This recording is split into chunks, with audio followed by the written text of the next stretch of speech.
साल 2002 की फरवरी की बात है। वीएचपी यानी विश्व हिंदू परिषद अयोध्या में राम जन्मभूमि पर एक महायज्ञ का आयोजन करने वाली थी। वीएचपी ने इस महायज्ञ में शामिल होने के लिए भारत के कोने कोने से हजारों कार सेवकों और राम भक्तों को अयोध्या आने के लिए इन्विटेशन भेजा।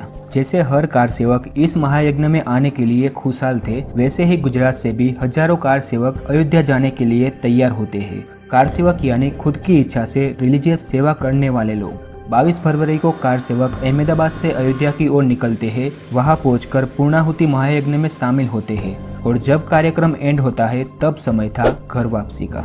सभी कार सेवक अपने घर वापस जाना शुरू करते हैं और गुजरात के लगभग 1700 कार सेवक घर जाने के लिए अयोध्या स्टेशन पहुंचते हैं। सभी कार सेवक साबरमती एक्सप्रेस में सवार होते हैं और सबसे ज्यादा कार सेवक साबरमती एक्सप्रेस के S5 और S6 में सवार थे। साबरमती एक्सप्रेस 27 फरवरी 2002 को गोधरा में अपने टाइम से लगभग 4 घंटे देरी से पहुंचती है। तब समय था सुबह के 7:43। वहाँ कार सेवक फ्रेश होने के लिए नीचे उतरते हैं और चाय पानी करते हैं, लेकिन वो नहीं जानते थे कि यह उनके जीवन की आखिरी चाय होने वाली है। जैसे ही सिग्नल ग्रीन हुआ ट्रेन चल पड़ी। जैसे ही ट्रेन स्पीड कवर करने वाली थी तभी किसी ने इमरजेंसी ब्रेक पुल किया और एक तेज आवाज के साथ ट्रेन आउटर सिग्नल पॉइंट के पास रुक जाती है। तभी अचानक लगभग 2000 के करीब दरिंदों की एक भीड़ ने ट्रेन पर हमला कर दिया, जमकर पत्थरबाजी की। इन दरिंदों के अंदर बदला लेने की आग इतनी बढ़ गई कि इसने पत्थर मारने की बजाय पूरी ट्रेन को ही एक साथ जला दिया। आग इतनी भीषण थी कि कई लोगों को डब्बे से निकालने का मौका तक नहीं मिला और कई लोग तो जिंदा जलकर मर गए तो कुछ लोग तो नींद में ही जलकर मर गए। रिकॉर्ड के मुताबिक 27 महिला और 10 बच्चों के समेत 59 लोगों की जलकर मौत हो गई। आज भी गोधरा जंक्शन पर जली हुई साबरमती एक्सप्रेस खड़ी है। जो 59 लोग मरे थे उनकी आत्मा एक ही सवाल पूछती है कि हमें क्यों जलाया गया। खैर, जिस साल यह हादसा हुआ उस समय नरेंद्र मोदी गुजरात के मुख्यमंत्री थे। घटना के बाद बैठक बुलाई गई और सिचुएशन कंट्रोल करने के लिए पुलिस को कुछ निर्देश दिए गए, लेकिन गोधरा अग्निकांड के अगले ही दिन माहौल बदल चुका था। 28 फरवरी को एक मार्मिक घटना हुई, लेकिन सबसे बड़ी दिक्कत यह थी कि उस समय पहली बार न्यूज की 24/7 ब्रॉडकास्टिंग शुरू हो गई, यानी सब लोग गोधरा में हुए कांड को लाइव देख रहे थे।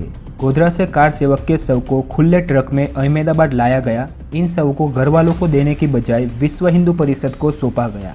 गुजरात में दंगों ने एक महारूप ले लिया था। गांधी की जन्मभूमि जहां अहिंसा की बात होती है, वहां हिंसा का तांडव मच गया। 1 मार्च को भारत बंद का ऐलान किया गया। 28 फरवरी 2002 को अहमदाबाद के नरोडा में लगभग 5000 लोगों की भीड़ ने 97 मुसलमानों की हत्या कर दी। एक और शर्मनाक घटना हुई थी कालोल में। थाने में दर्ज शिकायत के मुताबिक डेलोल गांव से कालोल जा रहे 38 मुसलमानों के एक समूह पर हमला किया गया और 11 लोगों को मारकर जला दिया गया। इनमें से 17 लोग किसी तरह बचकर निकल गए और एक महिला ने शिकायत की कि उसके साथ सामूहिक बलात्कार किया गया। ऐसे न जाने कितने बलात्कार, लूट, हत्याएं कई जगहों पर हो रही थी। गुजरात फोरेंसिक साइंस लेबोरेटरी की रिपोर्ट कहती है कि आग हमलावरों द्वारा कोच के अंदर से ही लगाई गई थी। कोच में ही पेट्रोल, डीजल या केरोसिन के डब्बे लाए गए थे। 6 मार्च 2002 को गुजरात सरकार एक नानावटी आयोग बनाती है जो 6 साल तक इस घटना की जांच करता है। जांच के दौरान 40,000 से भी अधिक हलफनामे और 1000 से अधिक गवाहों की जांच की। इस आयोग ने यह भी कहा कि साबरमती एक्सप्रेस के S6 कोच को जलाना एक साजिश थी। नानावटी आयोग ने गोधरा के एक मौलवी हुसैन हाजी इब्राहिम उमरजी और एक सस्पेंडेड CRPF अधिकारी नानू मियां को घटना के पीछे का मास्टरमाइंड बताया।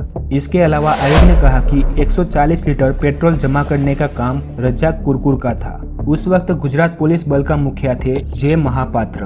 उन्होंने बताया कि ट्रेन के गोधरा पहुंचने से पहले ही बदमाशों ने पेट्रोल भिगाकर कपड़े को तैयार रखा था, जिससे आग जलाने में कोई देरी ना हो।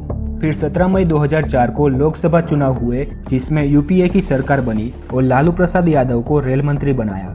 सितंबर 2004 में लालू यादव ने इस घटना की जांच के लिए सुप्रीम कोर्ट के पूर्व न्यायाधीश उमेश चंद्र बनर्जी को नियुक्त किया। जनवरी 2005 में बनर्जी साहब ने अपनी रिपोर्ट दी और कहा कि साबरमती एक्सप्रेस में लगी आग अचानक से हुआ एक हादसा था। हालांकि इस रिपोर्ट को गुजरात हाई कोर्ट ने अमान्य कर दिया, लेकिन रेल मंत्री लालू प्रसाद यादव ने इसी रिपोर्ट के ही दम पर कहा कि मोदी सरकार ने ही इस दंगों का आयोजन किया था, क्योंकि बिहार में चुनाव होने वाले हैं और मोदी सरकार जीतना चाहती है। इसी बीच एक और बड़ी खबर आती है कि साबरमती एक्सप्रेस अग्निकांड के पीछे पाकिस्तान की एजेंसी ISI का हाथ होना। लेकिन एक वीडियो क्लिप से पूरे देश में हलचल मच गई। तहलका मैगजीन ने एक स्टिंग ऑपरेशन किया। इस वीडियो में बीजेपी, VHP और बजरंग दल के कई लोग मानते हैं कि दंगों में उनकी भूमिका थी और ऊपर से उनको समर्थन मिल रहा था। हालांकि कुछ लोगों का मानना है कि इसके पीछे पॉलिटिक्स है।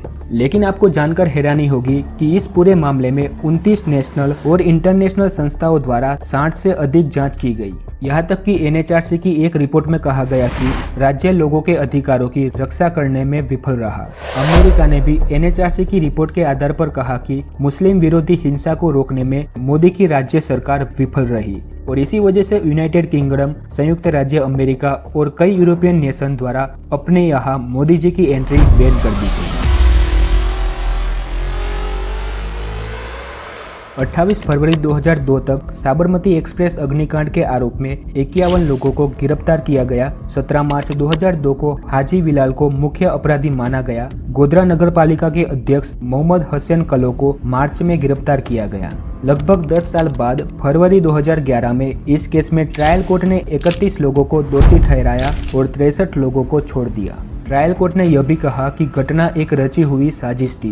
मौलवी सदई उमर जी को इसका मास्टरमाइंड कहा गया, लेकिन सबूतों के अभाव में 22 अन्य आरोपियों के साथ उमर जी को भी छोड़ दिया गया। इस मामले में 11 दोषियों को मौत की सजा हुई, लेकिन अक्टूबर 2017 में गुजरात हाई कोर्ट ने इन 11 दोषियों की मौत की सजा को आजीवन कारावास में बदल दिया। नरेंद्र मोदी को भी सुप्रीम कोर्ट के द्वारा क्लीन चिट दे दी गई।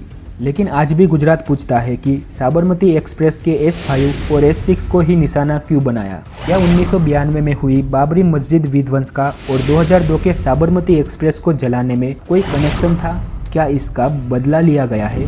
खैर जो भी हो, लेकिन 1989 में बिहार के भागलपुर में भी एक भयानक दंगा हुआ था और इसी दंगे की वजह से बिहार में आज तक कांग्रेस सत्ता में नहीं लौट पाई। वो दंगा क्या था और कैसे हुआ, देखेंगे अगले वीडियो में। तब तक जय हिंद।